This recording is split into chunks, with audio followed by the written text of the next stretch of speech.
যে বাংলাদেশে নিযুক্ত ভারতের হাই কমিশনার দীনেশ ত্রিবেদী প্রধানমন্ত্রী আমাদের ফেসিস্ট তারেকের সাথে তার একটি সাক্ষাৎ হয়েছে। সেই সাথে কোনো আগের কোনো আলোচনা ছাড়াই, কোনো নিউজ নাই, কোনো নির্দিষ্ট কোনো পত্রিকায় হঠাৎ করে ভারতের গোয়েন্দা সংস্থা তথা রয়ের প্রধান বাংলাদেশে চলে আসলেন। তার পর্দার অন্তরালে আসলে কি ঘটছে বা কি হচ্ছে তারই আংশিক কিছু আপনাদের সাথে একটু শেয়ার করব। আপনাদের কাছে অনুরোধ থাকবে লাইভটি একটু বেশি রকমের শেয়ার করে ছড়িয়ে দিতে হবে, যেন আজকের বাংলাদেশে ঘটে যাওয়া তারেকরে যে কৌশলের থ্রেট বিষয়টাই বলতে পারেন এক প্রকারের। কারণ তারেক যে আগামীতে উফ করার সুযোগ পাচ্ছে না, এটা তাকে বলে দেওয়া হয়েছে যে উ করার কিন্তু সুযোগ থাকছে না। ইভেন আপনারা জানেন যে গাধা পরিষ্কার পানি খায় না, ওর পানি পিপাসা লাগবে খালের কাছে বা পুকুর ডোবার কাছে নিয়ে যাবেন, ও আগে পানির মধ্যে নাইমা যায়, নাইমা আগে পানি ঘোলায়, এরপরে পানি খায়। তো আজকে সেটাই তাকে স্মরণ করিয়ে দেওয়া হয়েছে। তো আপনারা সেই বিষয়ে একটু আংশিক যে তথ্য যতটুকু প্রকাশ করা যায় এতটুকুই করছি। আজকে আমরা অনেক আগে থেকেই জানেন যে ভারতের হাই কমিশনার মিস্টার দীনেশ ত্রিবেদীর সাথে তারেকের সাথে একটা বৈঠক হবে এই 10 তারিখ। কিন্তু ভারতের গোয়েন্দা সংস্থার প্রধান যাদেরকে দেখা যায় না, ছোঁয়া যায় না, কিন্তু ঘটনা ঘটে যায়, আর শুধু জানি যে করেছে বা রয়ের সম্পৃক্ত, এমন অনেক অভিযোগ নানা জায়গাতে। কিন্তু আজকেই প্রথম ভারতের আকস্মিকভাবে সেই গোয়েন্দা সংস্থার প্রধানকে দেখতে পেলেন আপনারা। তাকে যে এই বুঝি প্রধান চিন্তা করা যায়, হঠাৎ করে তিনি কেন আসলেন? একদিকে তারেকের সাথে হাই কমিশনার বৈঠক, অন্যদিকে সেই গোয়েন্দা সংস্থা, শীর্ষ গোয়েন্দা সংস্থার কর্মকর্তারা বাংলাদেশে আসলে পর্দার অন্তরালে তাহলে কি করছে দেখেন। এখানে তারেকের সাথে বেশ কিছু গুরুত্বপূর্ণ বিষয়ে আলোচনা হয়েছে। তারেকও তার নিজের প্রথমে নিজেদের মধ্যে প্রায় 15-20 মিনিটের মতো হাই হ্যালো অনেক বিষয়ে কথা, কিন্তু যখন শেখ হাসিনার বিষয়ে আলোচনা আসছে তখনই 2-3 মিনিট সম্ভবত তারেক এই বিষয়ে কথা বলতে পারছে বা তার পক্ষ থেকে এটা বলা হয়েছে। কিন্তু এরপরই তিনি একটি বাক্য সেখানে উচ্চারণ করেছেন। তার 46 বছর তিনি পার্লামেন্ট মেম্বার ছিলেন মিস্টার দীনেশ ত্রিবেদী, তার রাজনৈতিক দীর্ঘ অভিজ্ঞতার কথা তিনি বলেছেন। এরপর তাকে স্মরণ করিয়ে দিয়েছেন যে এখানে পাকিস্তানিরা এই দেশে আপনাদের জন্য কিছুই করতে পারবে না, বা আপনারা যে আমাদেরকে হুমকি দেওয়ার জন্য বা আমাদের পিছনে লাগার জন্য পাকিস্তানিদেরকে এখানে স্থান করে দেওয়ার মানে ষড়যন্ত্র বা যাই হোক স্থান করে দেওয়া, সেই দিকে যেভাবে চিন্তা করছেন পাকিস্তান অনেক কিছু করে দিবে, এটা তো আর মিস্টার দীনেশ ত্রিবেদী বলতে পারেন। আর এটা আমার কথা, তিনি এটাই বলছে যে আপনারা সেখান থেকে যে আশা আকাঙ্ক্ষা করতেছেন সেই রাষ্ট্র নিজেই ভিক্ষা করে খায়, 4 কোটি মানুষ ভিক্ষা বিকতে চায়, সেই আশায় কিন্তু গুড়ে বালি হয়ে যাবে। তো এখন তাকে যেটা বলার সে বিষয়ে বলা হয়েছে, সেটা তাকে ইঙ্গিতে তাকে বুঝিয়ে দেওয়া হয়েছে তারেক রহমানকে, যে গাধা মানে তার কথার ভাব সম্প্রসারণ বা এখানে আসে যে গাধা তো পানি খায় ঘোলাইয়া খায়, এটা তাকে তারেককে স্মরণ করে দেওয়া হয়েছে। এখন কথা হচ্ছে কি বিষয়ে যে ভাই, যদি অবুঝ মূর্খের সাথে আপনি যখন বৈঠক বা আলোচনা করবেন, বা কোনো একজন মূর্খ যদি রাষ্ট্রের একটা গুরুত্বপূর্ণ দায়িত্ব কিংবা আপনার এলাকারই গুরুত্বপূর্ণ দায়িত্ব থাকে, তাই ওর বিভিন্ন কথা এবং বিভিন্ন বিষয় নিয়ে এমনি তার আশপাশে যারা থাকেন, আপনারা যারা থাকেন, তারা কিন্তু একটা ঝামেলার মধ্যেই পড়ে যায় যে হালা কখন কি করে বসে। তো এটা তো ও তো সিস্টেমে বা জীবনে তো নির্বাচনের মাধ্যমে মেম্বার হইতে পারে নাই, সেটাই তারেককে স্মরণ করিয়ে দেওয়া হয়েছে। আর তারেককে এই কারণে এটা বলা হয়েছে, মিস্টার দীনেশ ত্রিবেদী তিনি তার 46 বছর তিনি পার্লামেন্ট মেম্বার ছিলেন, দুইবার রেল মন্ত্রণালয়ের মন্ত্রী ছিলেন, ফুল মন্ত্রী, আরো অনেক গুরুত্বপূর্ণ তিনি দায়িত্ব পালন করেছেন। আর ভারতে এটা আপনারা গুগল থেকে কিংবা আপনার চ্যাট জিপিটি থেকেও জানতে পারেন যে ভারতের প্রধানমন্ত্রীর পরে ভারতে মূলত রেল মন্ত্রণালয় সবচেয়ে গুরুত্বপূর্ণ মন্ত্রণালয়। এই মন্ত্রণালয় ঝুনা রাজনীতিবিদ ছাড়া চালাতে পারে না। তাকে এটা স্মরণ করিয়ে দেওয়া, মানে এটাই বলা তার ওর সামনে যে তুমি আমার কাছে পুষ্ক পাখি, পুষ্ক মানে ছোট্ট বাচ্চা বিচি, এটি তারেককে স্মরণ করিয়ে দেওয়া হয়েছে। ইভেন হচ্ছে আর সুযোগ নেই, সময় শেষ। আর কেন গোয়েন্দা সংস্থার প্রধান সহ তারা আসছেন? তারা মূলত নেত্রী দেশে আসছেন, তার নিরাপত্তার বিষয়টা কি, শেখের বেটির নিরাপত্তার বিষয়টি তদারকি করার জন্যই মূলত ভারতের গোয়েন্দা সংস্থা তারা সেখানে থেকে গিয়েছেন। এটা নর্থ ইস্ট পত্রিকায়ও এমন নিউজ এসেছে, আপনারা দেখেছেন। এই আংশিক বিষয়টা এটি রাখবেন, সে কোথায় থাকবে এই বিষয়ে আমি আরো একটু বিস্তারিত আরো কিছু জেনে আমি আগামী দিন একটা ভিডিওর মাধ্যমে আপনাদেরকে জানিয়ে দেবো ইনশাআল্লাহ। লাইভের মাধ্যমে যতটুকু বলা যায় এতটুকু বলতেছি। শুধু এতটুকুই আপনারা মাথায় রাখবেন যে তারেকের হাতে এখন আর উফ করার মতো অপশনও আগামীতে তার থাকছে না। আমি এর আগেও আপনাদের বলেছি তারেকের অপশন হচ্ছে দুইটা, এটাই চিরন্তন সত্য। তারেকের অপশন দুইটা, জাহাজের উপর থেকে সমুদ্রে ফেলে দেওয়া, সাঁতরে যাও, আর নাহলে রশিতে ঝুলে পড়ো, কোনটা নিবা? তারেক দিল্লিতে সফরে গেলেও ভালো, না গেলেও ভালো। আমি আপনাদের এই কথাটা এর আগেও বেশ কয়েকবার বলেছি, আজকে একেবারে লাইভের টাইটেলে পর্যন্ত দিয়ে দিয়েছি। সুতরাং এটা স্মরণে রাখবেন। কিন্তু মনে রাখবেন, তারেক যদি ইন্ডিয়াতে সফরে যায় তাহলে মনে করবে ওর শরীরের মধ্যে 1 ইঞ্চিও কলিজা নাই, কলিজার কোনো অংশই নাই, খুলে হামতাম। আর যদিও আমরা জানি যে তারেকের দৌড় কত দূর পর্যন্ত এবং তারেক কি করতে পারে, ওই খালেদা জিয়ার শুধু সন্তান হওয়ার সুবাদে এর দৌড় হচ্ছে সন্ত্রাসী, বোমা মারো, মেরে ফেলো, রক্তপাত, মানে অপরাজনীতি, হ্যাঁ, অপসংস্কৃতি, মানে অশিক্ষা, মানে কুশিক্ষায় যদি শিক্ষিত হয় যে ছেলে, যে ছাত্র জীবন থেকে যার এটা থেকে আসছে, ছোট থেকে আসছে, সুতরাং তার কাছ থেকে বাংলাদেশ প্রত্যাশিত বা অন্য কোনো দেশে এখন কি করার, এই হালায় কায়দায় মেয়েদের প্রধানমন্ত্রী হয়ে গেছে, এই কারণে এর সাথে এখন কথা বলতে হয়। তা না হলে এই দীনেশ ত্রিবেদী, তিনি কিন্তু মন্ত্রীর মর্যাদার একজন ব্যক্তি, রাজনীতিতে রাজনৈতিক অভিজ্ঞতায় মিস্টার দীনেশ ত্রিবেদীর সামনে একেবারে পুষ্ক পাখি তারেক রহমান, শুষ্ক একেবারে বাচ্চা, মানে এটা বলার বাহুল, এটা আমি আপনাকে বোঝাতে পারবো না, একেবারে ছোট্ট বাচ্চা।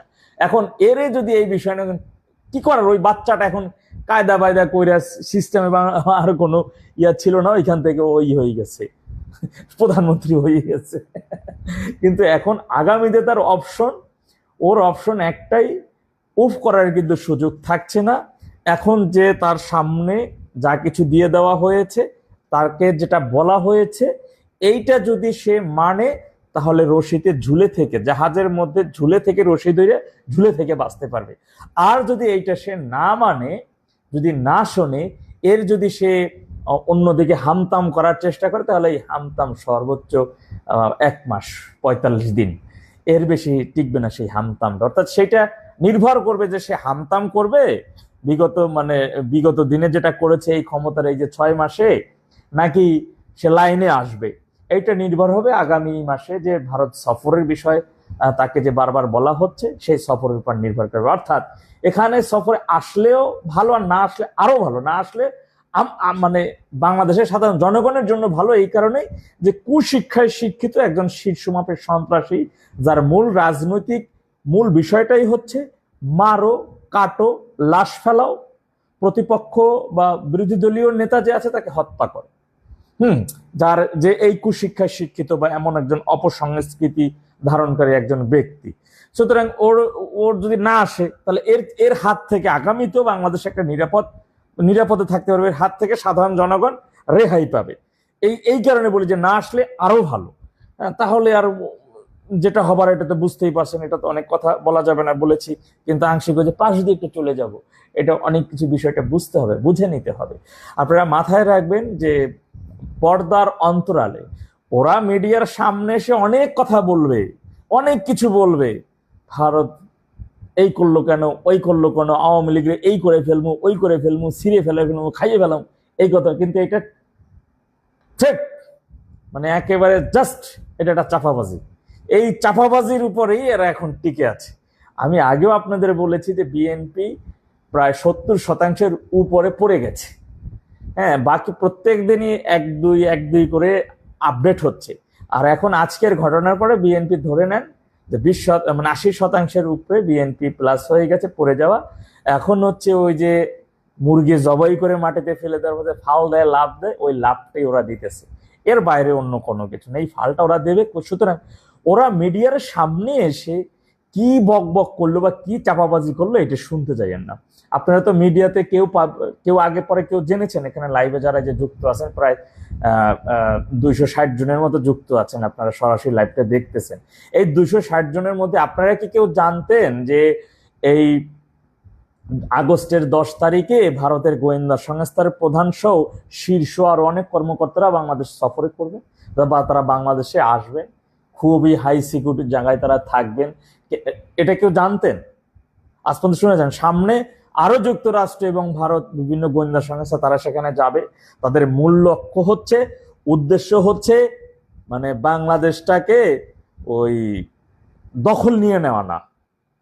তাদের মূল লক্ষ্য এবং উদ্দেশ্য হচ্ছে বাংলাদেশটা যে ধ্বংসের দিকে চলে যাচ্ছে সেই ধ্বংসস্তূপ থেকে যেন উঠে আসে। তাদের মূল লক্ষ্য হচ্ছে বাংলাদেশে গণতন্ত্রের পরিবেশ ফিরিয়ে আনা, আইন এবং সংবিধান অনুযায়ী তার উপরে সম্মান রেখে সেইভাবে যেন বাংলাদেশটা চলে এবং সকল দলের যেন রাজনৈতিক সমান অধিকারটা ফিরে পায়। তাদের মূল লক্ষ্য হচ্ছে ভারত এবং যুক্তরাষ্ট্র বাংলাদেশ ঘিরে এই মুহূর্তে মূল লক্ষ্যই হচ্ছে বাংলাদেশে যেন কোনো সন্ত্রাস জঙ্গিবাদ না থাকতে পারে। উগ্রবাদী যেগুলোরা আছে, যারা ধর্মকে সাইনবোর্ড হিসেবে ব্যবহার করে অন্য ধর্মের মানুষকে দিনে দুপুরে জবাই করে হত্যা করে। শুধুই তাই না, কেউ নিজেরা মাদ্রাসার মধ্যে মসজিদের মধ্যে দাড়ি টুপি রেখে পাঞ্জাবি পরে হাতে কোরআন রেখে বলাৎকার করে, তখন বলে না যে ধর্ম অবমাননা হয়েছে। কিন্তু অন্য ধর্মের ব্যক্তি যদি বলে, কখনো রাসুল নামটা নিলেও বলে তুই আল্লাহ নবীকে অবমাননা করছে। কেন তুই হ্যার নাম হবে রসুল, কিন্তু ওই বলছে রাসুল, অবমাননা হয়েছে। এমনি দেখা যায় যে তাকে জিন্দে পুরাই মেরে ফেলা। কত সহজ হয়ে গেছে। এই জায়গাটা থেকে যেন বাংলাদেশ বের হয়ে আসে।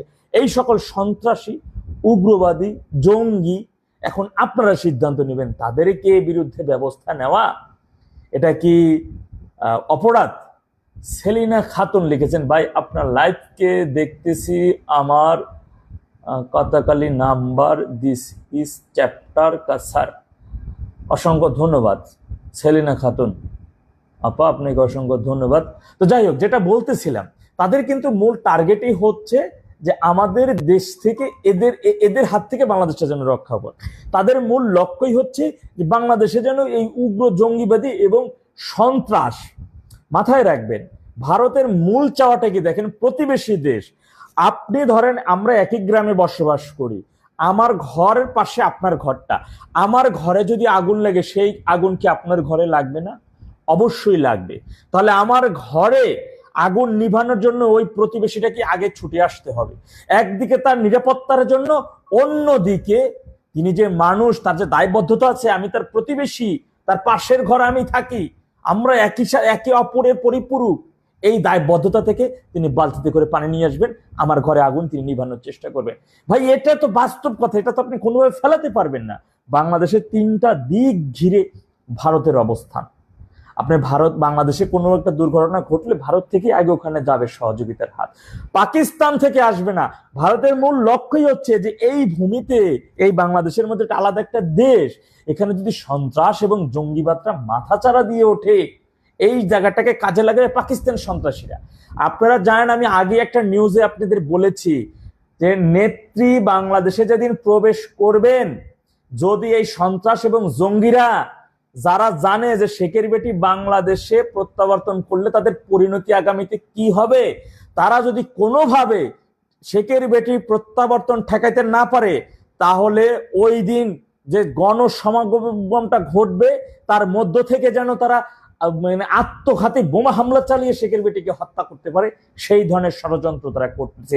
লস্করি তাইয়েবার একেবারে শীর্ষ, একেবারে মানে উন্নত, মানে তুরস্ক ইয়া থেকে এদের ট্রেনিং নিয়ে আসা, কি বলে ওই যে আপনার আর একটা জঙ্গি রাষ্ট্র আছে না তালেবান থেকে ট্রেনিং প্রাপ্ত সেই লস্করি তাইবা। তো আপনারা জানেন তারা 5 জন সদস্য মিলে, এই লস্করি তাইবার 5 শীর্ষ জঙ্গি সদস্য মিলে একটা টিম গঠন হয়ে গেছে।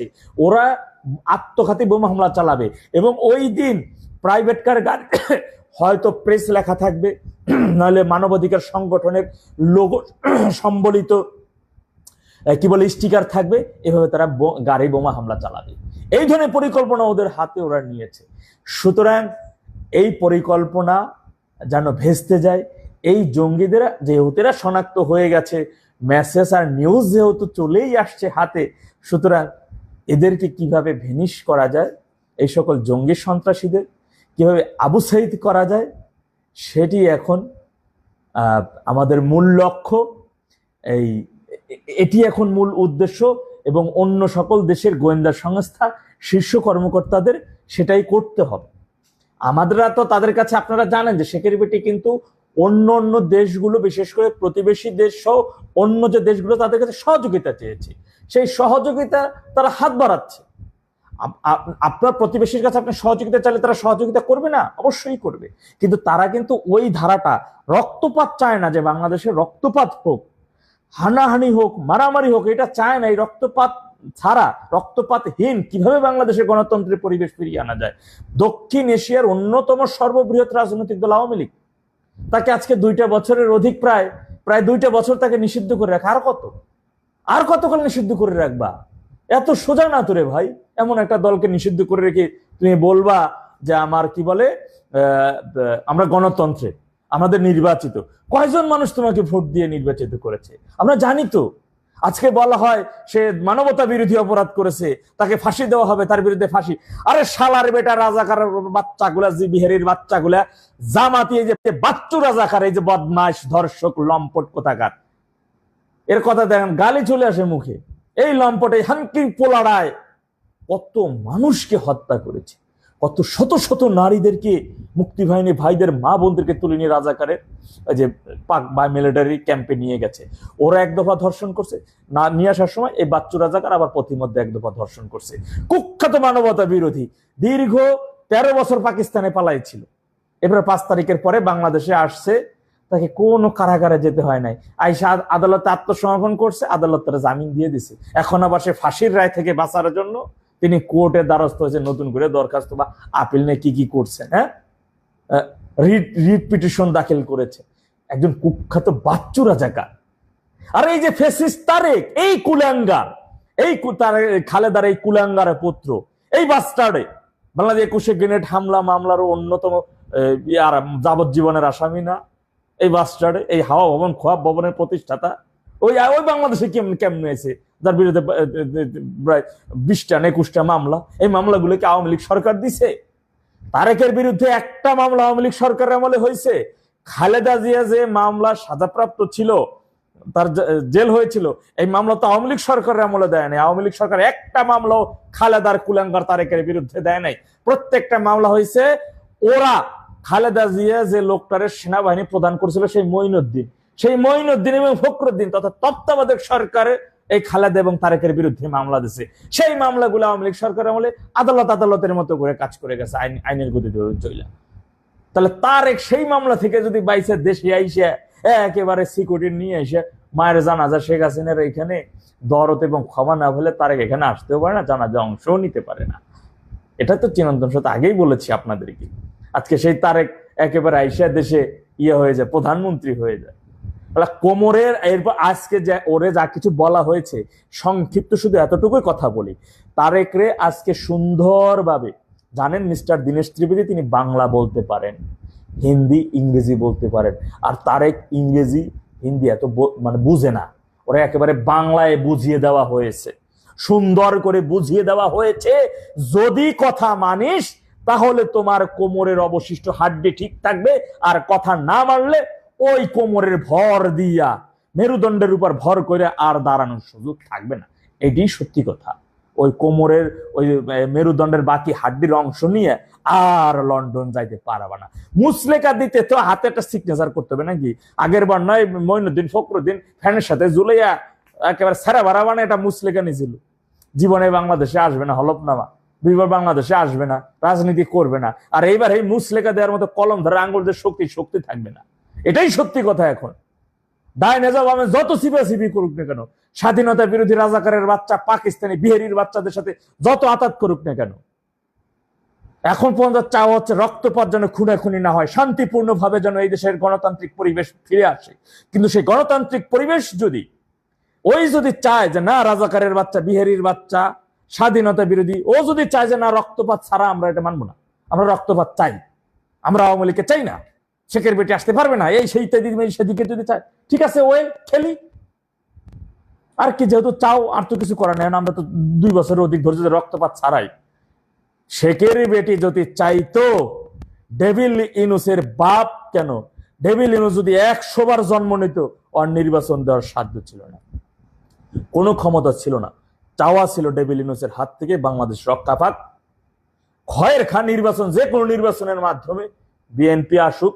বিএনপি, কারণ বিএনপি আসার আগে কমিটমেন্ট করেছিল, তারা আইন 10টা কমিটমেন্ট করেছিল ভারত, যুক্তরাষ্ট্র এবং আওয়ামী লীগের কাছে। হ্যাঁ, তারা আইন, গণতন্ত্রের পরিবেশ ফিরে রাখবে, আইনের শাসন পুনঃপ্রতিষ্ঠা করবে, স্বাধীনতা বিরোধী রাজাকার এদের বিরুদ্ধে জিরো টলারেন্স নীতি নিবে, পাকিস্তানের সাথে কোনো সখ্যতা হবে না, এই ধরনের প্রতিশ্রুতি তিনি দিয়েছিলেন।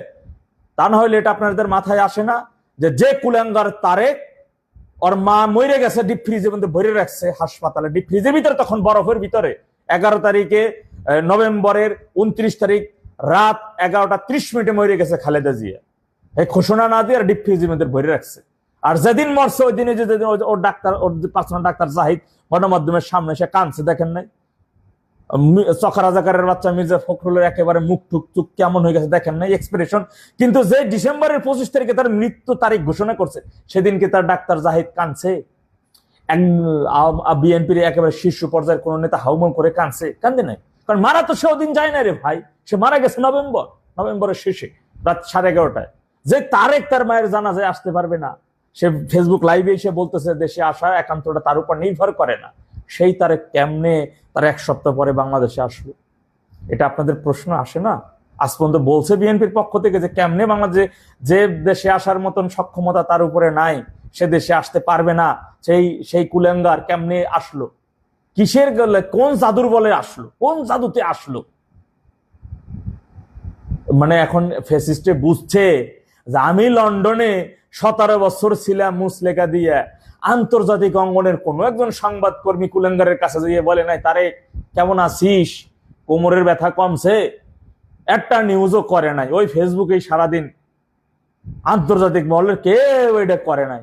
আর যেই দেখছে 2 বছর যাইতে না যাইতে শেখের বেটির কাছে একেবারে আন্তর্জাতিক Reuters, BBC Bangla, APB, ডয়েসে Welle, আন্তর্জাতিক শীর্ষ নিউজ গুলো, শীর্ষ প্রতিষ্ঠানগুলো তার সাক্ষাৎকারের জন্য সিরিয়াল দিয়ে নাম লেখাই দেয়। সিরিয়াল পাওয়ার জন্য আবেদন জানাই রেখে, আমি একটা সাক্ষাৎ চাই, আমাকে একটা সাক্ষাৎ দেন। আর ফ্যাসিস্ট তারেক এইখানেই ওর মাথা ধোক বোবো। আর বেটা তোর সাথে তুই তো একটা ছাগলের লেদি, কই শেখ সাদিয়ার কই ছাগলের লেদি? কত বড় মূর্খ হইলে এই মূর্খটা নিজের সাথে শেখের বেডের তুলনা করে? চিন্তা করা যায়। ওর মা খালেদা, সে নিজে ষড়যন্ত্র করেছিল, সে নিজে, এই রেকর্ডিং আপনারা অনেকে পেয়েছেন, আপনারা অনেকে শুনেছেন, যে এই খালেদা বাংলাদেশের প্রথম স্বৈরা শাসক, মহিলা স্বৈরা শাসক। এই খালেদা খুনি জিয়ার বউ, সে প্রথম ক্ষমতায় এসে বলছিল যে এই ক্ষমতা, যে ওই যে ফেমিকন আড়া দিয়ে যে বইছি আর সারুন না, দেশের অবস্থা যা খুশি হোক। হ্যাঁ, সেই খালেদার পোলাই তো তারেক। তোর মাথায়, ওর মাথায় সবসময় রাখতে পারছিস তুই খালেদার পোলা, তুই জিয়ার পোলা, এটা তো মাথায় রাখা উচিত এই ফ্যাসিস্টের। কিন্তু সেটা না রেখে ও মানে নিজের অনেক বড় বুদ্ধিমত্তা সম্পন্ন ব্যক্তি এটা মনে করে। একদিকে বলে আমি প্রতিশোধ নিব না, আর অন্যদিকে বলে যে আমি মানে সব প্রতিদিন 2700-র অধিক আওয়ামী লীগের নেতা কর্মীদের গ্রেপ্তার করতেছে। যে সমস্ত কারাগারগুলোতে 80 জন ধরে, সে সমস্ত কারাগারে 280 জন ভরে রাখতেছে। চিন্তা করেন, প্রত্যেকটা কারাগার আজকে আওয়ামী লীগের একটা হেডকোয়ার্টারে পরিণত হয়েছে। আওয়ামী লীগের ওই টার্গেটটা নিতে হবে যেন একযোগে এই কারাগারের তালাগুলো ভাঙা যায়, দেয়ালগুলো ভেঙে যায়, আগে রাজবন্দীদের কিভাবে মুক্তি করতে হবে, ওই দিনটাকে সামনে রেখে। সময় বেশি দিন নাই, শুধু মাথায় রাখবেন সময় বেশি দিন নাই, এবং উফ করার মতন অবস্থায় তারেক নাই। তারেক উফ করতে পারবে না, ওরা আঙ্গুল প্লাস দিয়ে চাইপে ধরা হবে, ওর পশ্চাতে ডিম দেওয়া হবে, কিন্তু উফ শব্দ করতে পারবে না। সেই সুযোগ, সেই সময় তারেকরে দেওয়া হবে না, যদি আগামীতে এই গণতন্ত্রের পরিবেশ বজায় রাখার জন্য ওকে কানের মধ্যে যেটা বলা হয়েছে সেই কথা যদি সে না শোনে। এটাই চিরন্তন সত্য কথা। এখন সিদ্ধান্ত তারেক নিবে, এটা একান্ত তারেকের সিদ্ধান্ত। ওই কার বাপ চাচা ওর কি আছে না আছে, পাকিস্তানি ওর কোন পূর্বপুরুষ, ওর বাপের রাষ্ট্র, ওর বাপেরা কি আছে না আছে এইটা এখন ওর ব্যাপার, যে এরা ওরে রক্ষা করবে, ওরে বাঁচাইবো, এটা যদি ওর মনে হয় ঠিক আছে, মনে হচ্ছে চলুক, দেখা যাক, আমরা দেখি ঢাকাই মাসে কি করো, তুমি দিল্লিতে সফরে আইসো না, দেখা যাক ঘাড়ে কয়টা মাথা, তাহলে বোঝা যাবে যে না ঘাড়ে মেলা মাথা আছে, সাহস আছে। আর যদি আসা তাহলে ওইটা বোঝা যাবে না 1 ইঞ্চি কলেজে নেই ওইটা, কিন্তু আসলেও ভালো, না আসলেও ভালো। আবার কেউ ভাববে না যে আসলে বুঝি সব সমস্যার সমাধান হয়ে গেছে, না না না, এটা ভুল। বাংলাদেশে গণতন্ত্রের পরিবেশ ফিরে আসতেই হবে। বাংলাদেশের সকল দলের অংশগ্রহণে সুষ্ঠু মধ্যবর্তী জাতীয় সংসদ নির্বাচন হইতেই হবে। সেই নির্বাচন আগে বলেছে আগামী 27 সালের মাঝামাঝি হবে। 27 সালের মাঝামাঝি যত দূরে যাবে না, ফেব্রুয়ারি কিংবা মার্চের মধ্যে নির্বাচন হবে ইনশাআল্লাহ। সেই দিনটা বেশি দূরে নাই, সেইভাবে আপনারা প্রস্তুত থাকেন, আমাদের সেইভাবে প্রস্তুত থাকতে হবে। মনে রাখবেন, পর্দার অন্তরালে অনেক কিছু ঘটতেছে, অনেক কিছু ঘটে গেছে। আগামী বার্তায়, আগামী ভিডিও বার্তায় ইনশাল্লাহ আর অনেক কিছু আপনাদেরকে মানে অনেক কিছু বলার ছিল, যেটা বললে হয়তো আপনাদের মধ্যে আরো বেশি খুশির জোয়ার বয়ে যেত, কিন্তু সেটা বলা যাবে না, অনেক সেন্সিটিভ বিষয়। যতটুকু বলার ততটুকুই বলেছি, এইগুলো থেকে আপনাদের ধারণা করে নিতে হবে। শুধু এতটুকুই বলি, ডিসেম্বর হচ্ছে সর্বশেষ বর্ডার, এর ওই দিকে আর কোনো বর্ডার নাই, এটাই লাস্ট। সুতরাং সেইভাবে, এবং আমাদের প্রত্যেকটা কারাগারগুলো যেগুলো আছে, কারাগারের দেয়ালগুলো কিভাবে কি করা যায়, রাজবন্দীদের কিভাবে মুহূর্তের মধ্যে নিয়ে আসা যায়, এবং কারাগারের সামনে ট্রাকে ভর্তি, গাড়িতে ভর্তি, যেভাবে পারা যান লগি বইটা নিয়ে যেতে হবে, কারণ রাজবন্দীদের কিন্তু খালি হাত থাকবে, ওদের হাতে যেন বের হওয়া মাত্রই লগি বইটি হাতে দেওয়া যায়, সেই ব্যবস্থা করে দিতে হবে। এবং সাথে যারে যখন যে একবার পাবেন ওর চ্যাপ্টার এনে ক্লোজ করে দিবেন, ও যেন পরবর্তীতে দূরে যাই আপনার একটা গালে কিংবা একটা ঢিল কিংবা আপনার বড় আটিও না দিতে পারে, ওর চ্যাপ্টার এখানে ক্লোজ করে, যারা যখন একবার পাবেন, যত বড় ক্ষমা চাই। আল্লাহ সবাই সঠিক বুঝদান করুন। আসসালামু আলাইকুম, সকলে ভালো থাকেন, শুভরাত্রি।